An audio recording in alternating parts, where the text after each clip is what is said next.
यसाया ने खुदा के अंगूर के बाग के बारे में लिखा। ये बाब 5 की आयत नंबर 7 में है।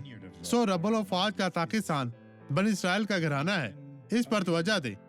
और बनी यहूदा उसका खुशनुमा पौधा है। उसने इंसाफ का इंतजार किया पर खून रेजी देखी। वो दाऊद का मुंतज़िर रहा पर फरियाद सुनी।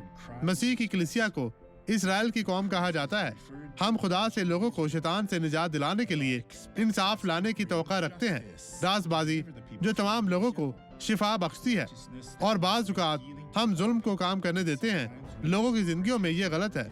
हमें मुनादी करने की कोशिश करनी चाहिए कि खुदावंद मौसम और मौसम के बाहर क्या करता है और मैं आपकी जिंदगी में करता हूँ। अब इस शख्स को देकर मैं दुआ करने वापस आऊंगा।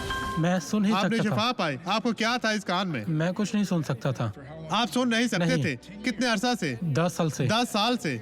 जी अब हाँ, आप सुन सकते हैं। मैं सुन सकता हूँ। ये खुदाओं तेरा शुक्र, तेरी तारीफ हो। आप यहाँ हैं भाई। हमें बताएं किस कान से आप सुन नहीं सकते थे? ये वाला। इस तरफ से। ठीक है जी और दूसरा अच्छा है। जी जी। तो अब उस तरफ देखें, उस तरफ। आपका नाम क्या है? Joseph Peter. आसपास आप कहाँ रहते हैं?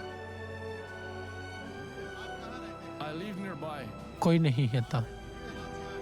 I don't have a. मेरी बीवी नहीं है, मैं अकेला रहता हूँ।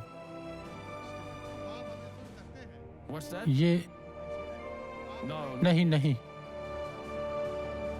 तो ठीक है बहने भाइयों, इस भाई के लिए दुआ करें कि उन्हें अच्छी बीवी मिले। खुदाउन तेरा शुक्र हो। अब आप शिफायाब हैं। अब मैं आपके लिए दुआ करना चाहूंगा। बाप यीशु के नाम में मैं तेरे कलाम पर हाथ रख कर दुआ करता हूँ। मैं इनकी जिंदगी में मौजूद तमाम बरकतों को और तमाम बरकतों का ऐलान करता हूँ खुदाउन, और हर तरह की बदी से इनको बाज रखता हूँ। जो लोग मेरे साथ दुआ मांगते हैं मैं उनके लिए ऐलान करता हूँ कि वो निजात पाए, बरकत पाए। मैं हुक्म देता हूँ यीशु के नाम में हर तरह की बदी इनकी जिंदगी से जाती रहे। और आप कहें खुदाउन तेरा शुक्र, तेरी तारीफ हो। खुदाउन आपको बरकत दे।